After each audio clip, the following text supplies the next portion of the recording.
இந்த ஜூலை மாதத்துல ஆண்டவர் நம்மளுக்கு தரும் வாக்குத்தத்தம் என்னவென்றால், ஏசாயா 61:7 ஆண்டவர் நம்மை பார்த்து சொல்லுகிறார், "உங்கள் வெட்கத்துக்கு பதிலாய் இரண்டத்தனையாய் பலன் வரும். Instead of your shame you will receive a double portion." So நம்மளுக்கு நம்மளோட வாழ்க்கையில நிறைய காரியத்தை குறித்து பயம் இருக்கும். ஆண்டவரே, என் மகளுக்கோ திருமண காரியம் நடைபெறல. ஆண்டவரே, என் சொந்தக்காரங்க முன்னாடி நான் வெட்கப்பட்டு போகக்கூடாது தகப்பனே. நீரே இந்த காரியத்தை நடத்துங்க. ஆண்டவரே, எனக்கு வேலை இல்ல. எனக்கு ஒரு நல்ல வேலை கிடைக்கணும் அப்பா. எனக்கு ரொம்ப வெட்கமா இருக்கு ஆண்டவரே அப்படின்னு சொல்லிட்டு ஏதாச்சும் ஒரு காரியத்தை குறித்து நம்மளுக்கு பயம் இருக்கும். ஆண்டவரே, எனக்கு கடன் பிரச்சனை இருக்கு ஆண்டவரே, இந்த கடனை அடைக்க முடியாதபடி நான் வெட்கப்பட்டு போகாம நீர் என்ன காத்துக்கொள்ளுங்க அப்படின்னு சொல்லிட்டு நம்மளுக்கு நிறைய பயப்படுகிற சூழ்நிலை நம்ம வாழ்க்கையில இருக்கும். ஆனா நம்மளோட வெட்கத்தை, நம்மளோட பயத்தை மாற்றக்கூடிய வல்லமை நம் தேவனாகிய கிறிஸ்துவுக்கு உண்டு. ஸோ இந்த நாளில நம்மளோட பயப்படுகிற காரியம், நம்மளோட வேண்டுதல்கள், ஜெப விண்ணப்பங்கள் எல்லாத்தையும் ஆண்டவருடைய கரத்துல ஒப்பு கொடுப்போம். அண்ட் இந்த மாதம் முழுவதுமே எவ்ரிடே காலையில எந்திரிச்சு நீங்க பிரேயர் பண்ணும்போது, இந்த வாக்குத்தத்தம் சொல்லி சொல்லி நீங்க ஜெபிச்சீங்கன்னா,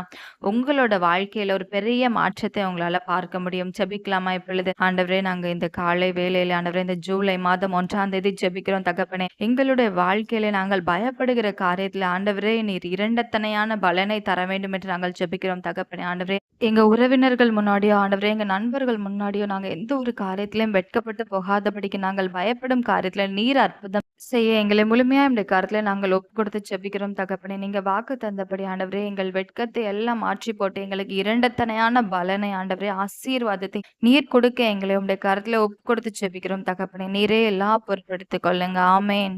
நம்மளோட எல்லா காரியங்களையும் நம்ம ஆண்டவருடைய கரங்களில் ஒப்பு கொடுத்து விட்டு நம்ம மகிழ்ச்சியா இருக்கலாம். இது மட்டும் இல்லாம உங்களுக்கு ஏதாவது ஜெப விண்ணப்பங்கள் இருந்தா நீங்க கமெண்ட் பண்ணுங்க. உங்களுக்காண்டி நாங்கள் ஜெபித்துக் கொள்ளுவோம்.